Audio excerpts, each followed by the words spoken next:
हाय, hello, नमस्कार, good morning सगळ्यांना. जय भीम. मी सीमा. स्वागत आहे आपल्या सगळ्यांचं माझ्या यूट्यूबच्या चॅनलमध्ये. आता वाजलेले आहेत सकाळचे 7 आणि इथे मी खिडकीमध्ये बसलेली आहे. मस्त असा धो पाऊस पडतोय बाहेर आणि इतकं छान थंडगार असं वातावरण आहे ना, आणि मध्येच पक्ष्यांचा असा किलबिलाट.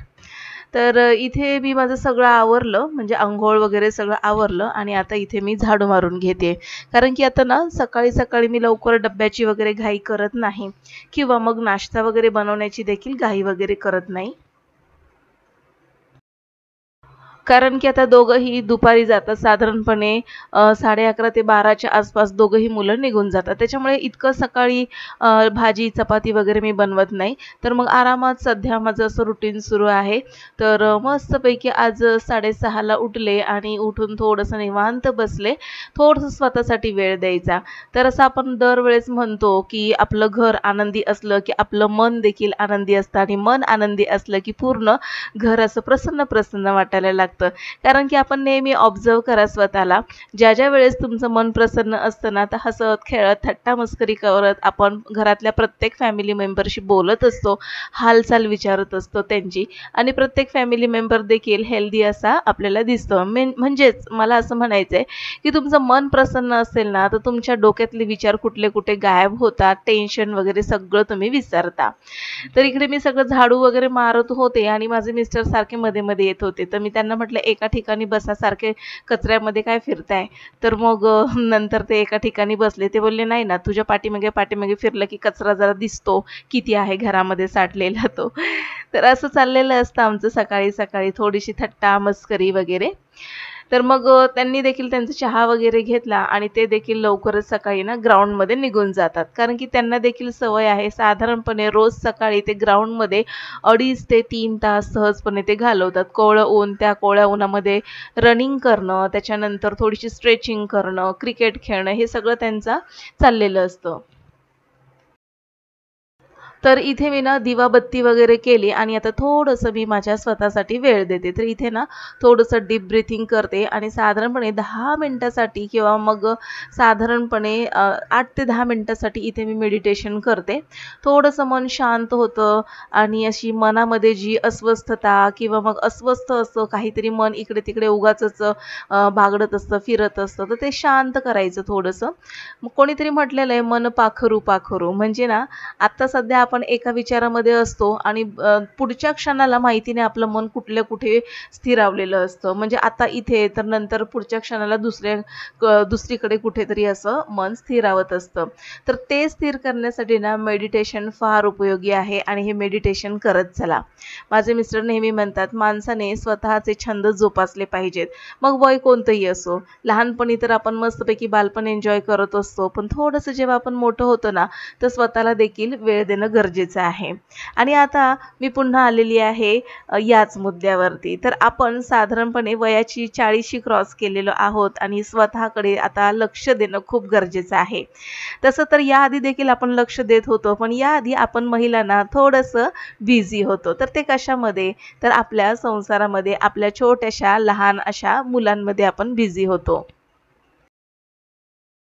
तर मुलांचं बालपण सावरता सावरता कधी आपण 40शी क्रॉस केली ना, तेच कळलेलं नाही. आणि आता सुरू झालेले आहेत थोडे थोडे छोटे मोठे हेल्थ प्रॉब्लेम. तर आता हेल्थ प्रॉब्लेमला कसं आपण एक चुटकीसरशी उडवून लावू, खरं तर चुटकीसरशी आपण नाही उडवून लावू शकत. तर जसं हळूहळू हे हेल्थ प्रॉब्लेम क्रिएट झालेले आहेत आपल्यामध्ये, तर तसेच ते हळूहळूच आपल्यातून ते जाणार आहेत. तर त्यासाठी ना इथे आपण थोडंसं मेडिटेशन, थोडंसं स्ट्रेचिंग, थोडासा योगा, आता इथे मी बटरफ्लाय वगैरे केलं, थोडंसं पायाचं स्ट्रेचिंग वगैरे केलं, तर छान वाटतं तसं केल्यानंतर. आता मेडिटेशन केल्यानंतर डोकं शांत होतं, स्ट्रेचिंग केल्यानंतर सगळे स्नायू वगैरे स्ट्रेच झाल्यामुळे पूर्ण अंग असं हलकं फुलकं वाटायला लागतं. आणि सगळ्यात महत्त्वाचं, बटरफ्लाय जेव्हा मी आता करत होते, तुम्ही पाहिलं असेल, तर हे बटरफ्लाय करत असताना आपल्या पायाचे, म्हणजे मांडीचे स्नायू जे आखडलेले असतात ते पूर्णपणे स्ट्रेच होतात. रोजच्या रोज केलं पाहिजे. त्याच्यानंतर पायाला पूर्णपणे वाकून असा बोटं पकडणे पायाची, तर त्याच्यामुळे देखील ना गुडघेदुखी वगैरे हे सगळे आजार जे आहेत किंवा हे जी दुखणी आहेत हळूहळू सुरू झालेली, तर ती नाहीशी व्हायला मदत होते. थोडासा आपल्या स्नायूंना देखील आराम मिळतो. आणि बटरफ्लाय करतच मी थोडंसं आणखीन स्ट्रेचिंग करत हात पुढे केले आणि माझं पूर्णपणे कपाळ जमिनीला लावलं ठेवलं तर त्याच्यामुळे काय होतं, आपली जी पाठ वगैरे आखडलेली असते, त्याच्यानंतर शोल्डर वगैरे, खांदे वगैरे आखडलेले असतात, त्याच्यानंतर ओटीपोट वगैरे जर जास्त आपल्याला असं वाटते सुटलेलं असेल तर असे एक्सरसाइज करत चला, तर त्याच्यामुळे खूप तुम्हाला आराम मिळेल आणि मस्तपैकी तुम्हाला हेल्दी असं वाटायला लागेल. असे छोटे मोठे एक्सरसाइज करायचे आणि स्वतःला तुम्ही दिवसातून अर्धा ते पाऊण तास किंवा 1 तास तर नक्कीच देऊ शकता. तर इतकं स्वतःसाठी करणं खूप गरजेचं आहे. तर सकाळचं रुटीन आपण अशा पद्धतीने ठेवलं ना, इतकं एनर्जेटिक ठेवलं ना, तर आपल्याला कामाचा कंटाळा येत नाही. झटपट आपली सगळी कामं उरकली जातात. तर इथे ना माझं सगळं एक्सरसाइज वगैरे झाली, थोडासा योगा केला, मेडिटेशन केलं आणि मग नंतर लादी वगैरे आता पुसून घेते. कारण की आणखी नाही, क्लासची वेळ झालेली नाहीये. 9:30चा माझा क्लास आहे आणि 9:30च्या आधी मला जितकी कामं करता येईल ना, तर तितकी मी पटापट करते. कारण की मला माहिती आहे क्लास सुरू झाल्यानंतर अजिबात तिकडनं मग मला उठता येणार नाहीये. तर आणखी माझी भाजी चपाती देखील बाकी आहे आणि म्हटलं की चला ती मुलगी आणखीन क्लासची यायच्या अगोदर जितकी कामं मला पटापट उरकता येतील तर तितकी कामं मी उरकून घेणार आहे. तर आता इथे सगळी लादी वगैरे पुसून घेतली मी, पॅसेज झालं, त्याच्यानंतर हॉल, किचन सगळंच पुसून घेतलेलं आहे मी आणि आता इथे आलेली आहे किचनमध्ये. तर आता इथे सुरू झालेली आहे डब्याची तयारी. तर आता तुम्हाला सांगते, घड्याळामध्ये साधारणपणे आता 9:10 होत आलेली आहेत आणि तोपर्यंत मी इतकी सकाळची माझी कामं उरकलेली आहेत. तर आता पटापट म्हटलं की आता चपाती वगैरे बनवून घेते आणि आज ना भाजीला घरामध्ये काहीच नाहीये. तर म्हटलं भाजीला काय करावं आणि असं कडधान्य बऱ्याचदा असं होतं की भिजत घालायचं असतं, पण ना ते भिजत घालायला रात्री मी विसरले आणि मग म्हटलं आता ऐन वेळेला काय भाजी करू. घरामध्ये भाजी पण काही नव्हती, बटाटे पण संपले होते. तर मग अचानकपणे नंतर मला आठवलं की अरे बापरे, सोयाबीन आहेत घरामध्ये. तर म्हटलं की चला आज सोयाबीनची भाजी करूया.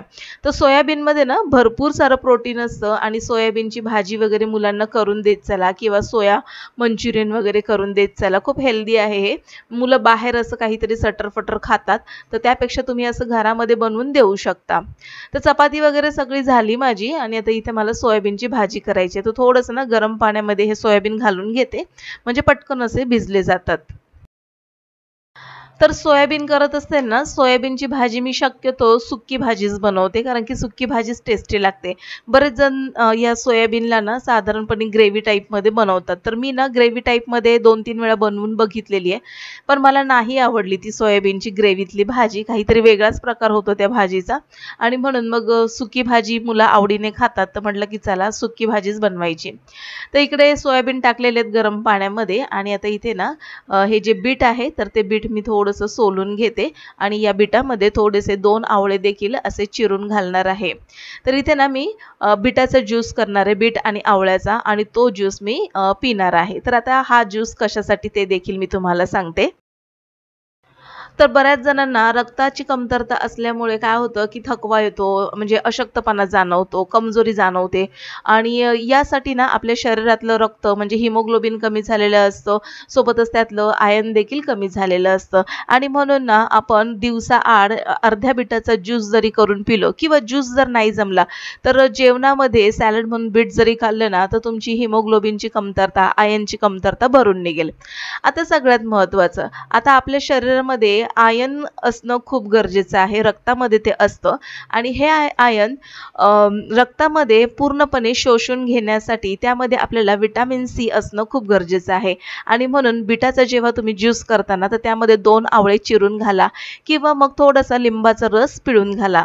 तर असं केल्याने व्हिटॅमिन सी मुळे काय होतं, जे आयर्न आहे तर ते आयर्न काय होतं पूर्णपणे आपल्या रक्तामध्ये शोषले जातं ह्या बीटामध्ये जे आहे ते, आणि तुमची जी रक्ताची कमतरता आहे तर या ज्यूसमुळे नक्कीच कमी होईल आणि अशक्तपणा, कमजोरी, थकवा हे सगळे जे तुम्हाला जाणवतात ना सिम्पटम्स ते सगळे नाहीसे होतील. तर आता तसं मी आता सुरू केलेलं आहे माझं डाएट. तर आता मला मी साधारणपणे हा दुसऱ्यांदा ज्यूस पिते, तर दिवसाआड मी सुरू केलेलं आहे.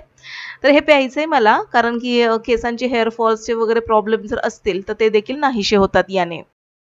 आता केस माझे इतके गळायला लागलेले आहेत ना, तर त्यामुळे डॉक्टरांनी मला सांगितलं, तुमच्यामध्ये रक्त इतकं कमी आहे, हिमोग्लोबिनची इतकी कमतरता आहे, तर मग तुमचे केस तर गळणारच ना. केसांना देखील पोषण हवंय आणि ते पोषण तुम्ही तुमच्याकडनं कुठेतरी मिळत नाहीये किंवा मग स्वतःच्या तब्येतीकडे थोडंसं दुर्लक्ष होतंय तुमच्याकडनं. तर त्याच्यामुळे तुम्ही हे थोडंसं करत चला. तर त्यांनी ना मला थोडंसं सांगितलेलं काय काय डाएट प्लॅन वगैरे.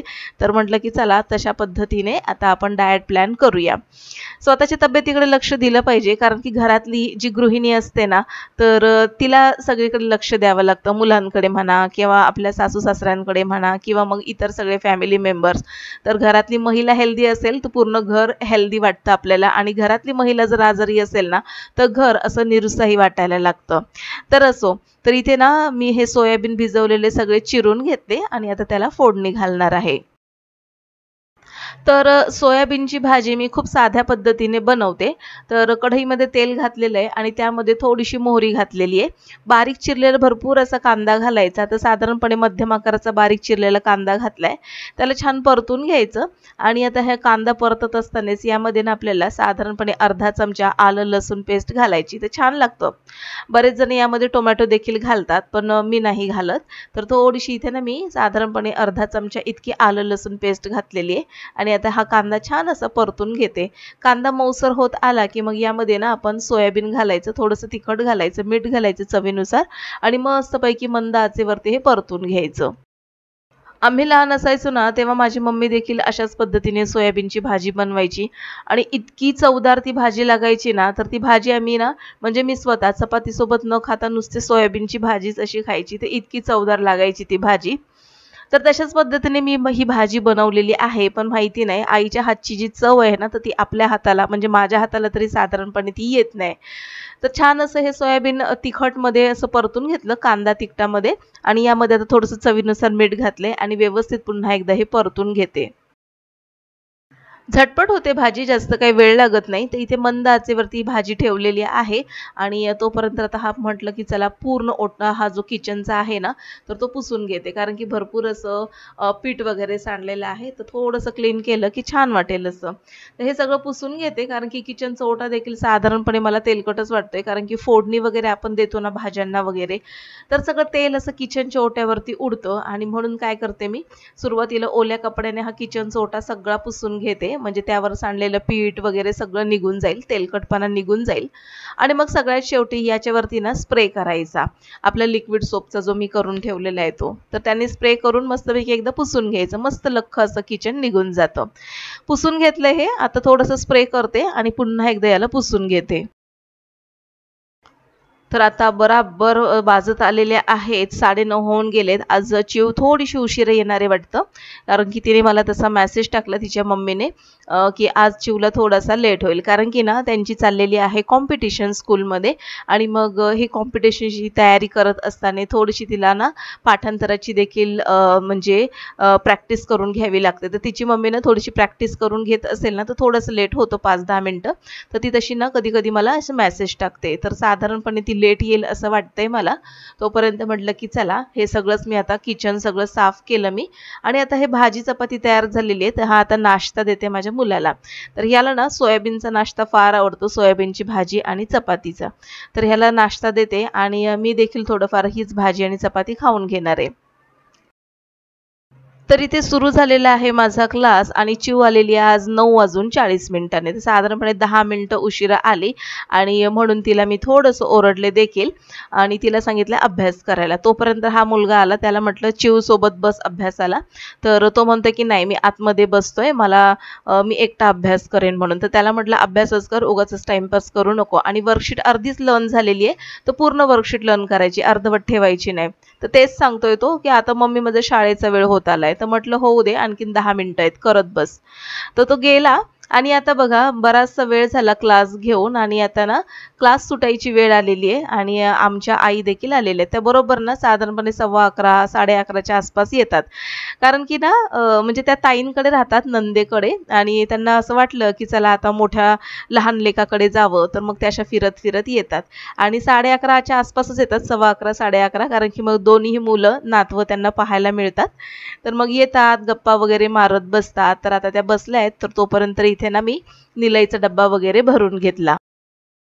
तर घरातलं वातावरण आपल्याला आनंदी ठेवायचं असेल ना, प्रसन्न ठेवायचं असेल आणि कुठेही आपल्याला निगेटिव्हिटी जाणवू द्यायची नसेल ना, तर सगळ्यात महत्त्वाचं आपण स्वतःला प्रसन्न ठेवणं खूप गरजेचं आहे. स्वतःला वेळ द्या, स्वतःचं मन आनंदित ठेवा, उल्हसित ठेवा, थोडंसं आध्यात्मिकाकडे थोडंसं वळा. जर तुम्हाला खरंच देवधर्म आवडत असेल, पूजापाठ वगैरे आवडत असेल, त्यामध्ये थोडंसं रमा आणि त्याच्यामध्ये ना मनाला थोडीशी शांती वगैरे मिळते. घरातली आपली लहान मुलं जी असतील त्यांच्याशी हसत खेळत संवाद साधा. आपले मिस्टर वगैरे असतील त्यांच्याशी हसत खेळत संवाद साधा. त्याच्यानंतर आपले जे घरामधली मोठी मंडळी असतील, सासू सासरे म्हणा किंवा दीर जाव नणंद असो जे कोणी असेल तर त्यांच्याशी हसत खेळत संवाद साधा. कारण की कसं आहे, छोट्या मोठ्या कुरबुरी या प्रत्येक घरामध्ये होत राहतात. पण या छोट्या मोठ्या गोष्टी जर आपण सारखंच मनाला लावून घेतलं तर त्याच्यामध्ये नुकसान आपलंच आहे. तर त्याच्यामुळे काय होतं, पूर्ण दिवस आपला मूड ऑफ मध्ये जातो आणि त्यानंतर कामामध्ये इंटरेस्ट राहत नाही आणि स्वतःला आतून आपण असं थोडं थोडं थोडं करून ना उदास मार्गाकडे आपण जायला लागतो. त्याच्यामुळे ह्या सगळ्या गोष्टीकडे ना दुर्लक्ष करायला शिकायचं आपण. तर आता लहान मुलाला मस्तपैकी थोडेसे बदाम दिले खायला आणि हा मोठा थोडासा माझी पण थट्टा मस्करी करून गेला आता तो. तर दोघंही गेले आणि आता इथे आम्ही सासू सुना थोडंसं निवांत होऊन आता इथे गप्पा मारत बसतो. आमच्या आई ना गावीच राहतात आणि पावसाळा आता सुरू आहे म्हणून या मुंबईला आल्या होत्या आणि नातीचं पण लग्न होतं तेव्हापासून ते इथेच आहेत. तर गावी ना भरपूर अशा महिला असतात ज्या शेतामध्ये कामाला जातात आणि ज्या घरामध्ये अशा वयोवृद्ध असतात तर ते एकमेकींकडे जाऊन बसतात आणि बसणं उठणं बोलणं खूप जास्त त्यांचं चालतं. पण शहरामध्ये इतकं काही चालत नाही आणि त्याच्यामुळे ना त्यांना इथे बोर होतं. तर असं सकाळी ना त्या नाश्ता झाला की असं मस्तपैकी राऊंड मारतात. त्यांच्या मैत्रिणी असतात खाली बसलेल्या, मस्तपैकी विचारपूस करून तास दीड तास त्यांच्याशी गप्पा मारत बसतात आणि मग नंतर माझ्याकडे येतात त्या फिरत फिरत. तर जास्त काही लांब नाहीये माझ्या नंदेचं घर, 5 मिनिटाच्या अंतरावर, दोघी जवळच राहतोय त्याच्यामुळे आमचं देखील येणं जाणं असतं. आणि आता मस्तपैकी गप्पा गोष्टी चाललेल्या आहेत, त्यांच्या आठवणी सांगतायत, नातीच्या लग्नामध्ये काय काय झालेलं ते सगळं सांगतायत. तर तेच चर्चा चालली आहे आमच्या दोघींची. तर असं आहे आमच्या दोघींचं म्हणजे नातं. तर गप्पा गोष्टी झाल्या सगळ्या आणि सगळी घरातली कामं देखील उरकलेली आहेत. तर त्या अशाच माझ्याशी गप्पा मारत बसल्या आणि माझ्या भावाविषयी वगैरे विचारतायत की म्हणजे तुझ्या वहिनीचे वडील वगैरे आले होते का, भेटायचंय मला त्यांना, खूप दिवस झालं भेटली नाही वगैरे. तर अशी असतात ही घरातली वयोवृद्ध माणसं, त्यांना बोलायला माणसं पाहिजे असतात आणि त्यांना ना वेळ जात नाही त्यांचा. तर त्यांना ना असं कोणीतरी बोलणारं, त्यांच्या मनातलं जाणून घेणारं असं असलं ना की छान त्यांना वाटतं. तर असा होता आजचा माझा दिवस. आजचा व्लॉग जर आवडला असेल तर नक्कीच लाईक करा. भेटू पुन्हा, तोपर्यंत बाय बाय.